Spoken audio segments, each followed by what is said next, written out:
वैसे तो मोहम्मद रफी के गीतों की बदौलत अनेक फिल्मों ने बॉक्स ऑफिस पर कामयाबी का रिकॉर्ड बनाया है। भोले भाले मुखड़े पे हम तो हाय मिट गए मिट गए मिट गए। ऐसी कई फिल्में हैं जो आज भी मोहम्मद रफी के गाए गानों की वजह से याद की जाती हैं। कर बेवफा तुझको पहचान जाते खुदा की। इन फिल्मों में एक वैसी फिल्म भी है जो भले ही बॉक्स ऑफिस पर नहीं चल पाई थी। इस फिल्म के फ्लॉप हो जाने के कारण फिल्म की लीड हीरोइन डिप्रेशन में चली गई थी। फिल्म भले ही नहीं चली, लेकिन फिल्म के लिए गाए मोहम्मद रफी के गीत खूब चले और ये गीत इतने लोकप्रिय हुए कि आज भी लोगों की जुबान पर है। लेकिन क्या आप विश्वास करेंगे कि जो गीत इतना लोकप्रिय हुआ उसकी लाइनें एक पाकिस्तानी शायर से उधार ली गई थी और इसके लिए पाकिस्तान से लेकर रूस तक संपर्क साधा गया था। आखिर पाकिस्तानी शायर से गीत की एक लाइन को उधार लेने का क्या कारण था? कैसे वह गीत लिखा गया और कैसे बनी उस गीत की धुन? क्या है उस गीत के बनने की कहानी? इस वीडियो में विस्तार से बताने जा रही हूँ, तो आप बने रहिए हमारे साथ।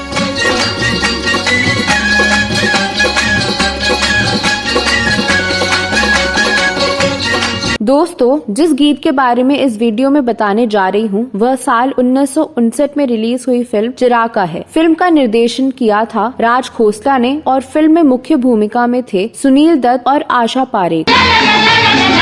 इस राह से जो गुजरे हैं अभी साया। फिल्म के गीत लिखे थे मजरू सुल्तानपुरी ने और इसका संगीत दिया था मदन मोहन ने। इस फिल्म के जिस गीत की हम बात कर रहे हैं वह गीत है तेरी आंखों के सिवा दुनिया में रखा क्या है। तेरी आंखों के सिवा दुनिया में रखा। दरअसल इस गीत की ये लाइन पाकिस्तान के मशहूर शायर फैज अहमद फैज की पंक्तियों में से ली गई थी और इसके लिए इजाजत 7 समंदर पार से ली गई थी, क्योंकि उस वक्त फैज अहमद फैज रूस में थे। ये फिल्म कई दिग्गजों के साझा प्रयास से बनाई गई थी। मेरा जीना मेरा मरना इन्हीं पलकों। फिल्म भले ही बॉक्स ऑफिस पर ना चल पाई हो, लेकिन उसके गीत आज भी याद किए जाते हैं, आज भी गुनगुनाए जाते हैं। छाई बरखा बहार परे अंगना दुआर।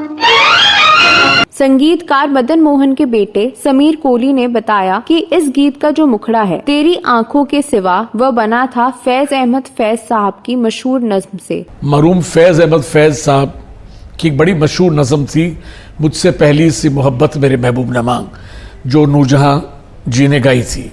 मुझसे पहली सी मोहब्बत मेरे महबूब। जब ये फिल्म बन रही थी और मजरू सुल्तानपुरी इसके गीतों को लिख रहे थे, तब राज खोसला साहब ने मजरू सुल्तानपुरी से कहा कि मैं चाहता हूँ कि आप अपने गीत में इस लाइन को भी रखें। चूँकि फिल्म की पूरी कहानी आंखों पर ही आधारित थी, वैसे में ये लाइन फिट बैठ रही थी। तेरी आँखों के सिवा दुनिया में रखा। मजरू सुल्तानपुरी ने कहा कि ये तो फैज साहब की लाइन है, हम इसे कैसे ले सकते हैं। मजरू साहब ने कहा कि पहले आप मुझे फैज साहब से रिटेन परमिशन दिलाइए कि इस लाइन को हम ले सकते हैं। समीर कोहली ने बताया कि उस दौरान पाकिस्तान में सेना का शासन था और फैज साहब को देश निकाला दिया गया था। वैसे में वह रूस के ताशकंद शहर में रहते थे। समीर कोहली ने कहा तो बड़ी मुश्किल से उनसे राब्ता कायम किया गया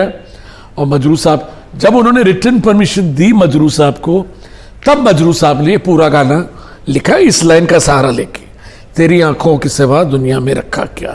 मेरा जीना मेरा मरना इन्हीं पलकों। जब इस गीत की धुन मदन मोहन ने बनाई और जब इसे मोहम्मद रफी से रिकॉर्ड कराया गया, तब इस गीत ने हंगामा बरपा दिया। हालांकि इस गीत के फीमेल वर्जन को लता मंगेशकर ने भी गाया है, लेकिन फीमेल वर्जन की तुलना में रफी साहब का वर्जन ही ज्यादा लोकप्रिय हुआ।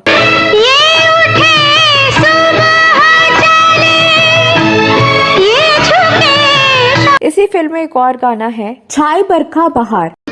छाई बरखा बहार परे अंगना दुआर।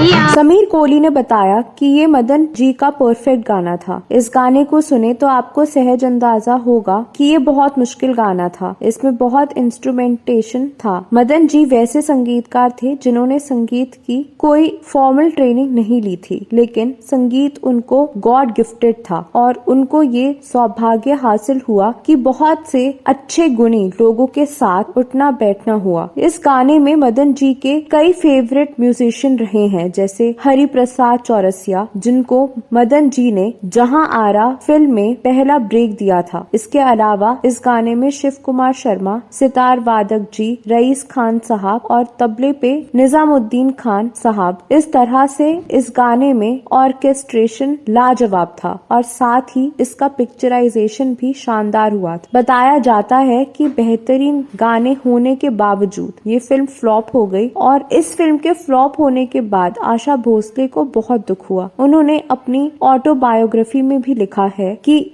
जिस दिन उन्हें पता चला कि पिक्चर फ्लॉप हुई वो डिप्रेशन में चली गई, क्योंकि वह अपने परफॉर्मेंस में पूरी तरह डूब गई थी और उसमें अपना बेस्ट दिया था। लेकिन जब फिल्म नहीं चली तो उन्हें बहुत तकलीफ हुई। आशा जी ने ये वाहिद फिल्म की मदन जी के साथ, और मेरी उनसे एक बार मुलाकात हुई थी। उन्होंने कहा था कि उन्होंने शायद अपनी किताब जो उनकी ऑटोबायोग्राफी उन्होंने लिखी है उसमें एक लाइन लिखी कि जिस दिन उन्हें पता चला कि पिक्चर फ्लॉप हुई वो डिप्रेशन में चली गई। समीर कोहली बताते हैं कि आशा भोसले आज भी जब भी मिलती हैं तो वो कहती हैं कि हमेशा मदन जी की बहुत इज्जत करती हूँ। मुझे सबसे अच्छे संगीतकार जो मिले वह मदन मोहन जी ही थे। तो दोस्तों, आप फिल्म चिराग के गानों के बारे में क्या कहना चाहते हैं? इसके गाने आपको कैसे लगते हैं? फिल्म का सबसे अच्छा गाना आपको कौन सा लगता है? कमेंट बॉक्स में अवश्य लिखें। अगले वीडियो में फिल्मों और गीतों के बारे में कोई और जानकारी लेकर आऊंगी। तब तक के लिए नमस्कार।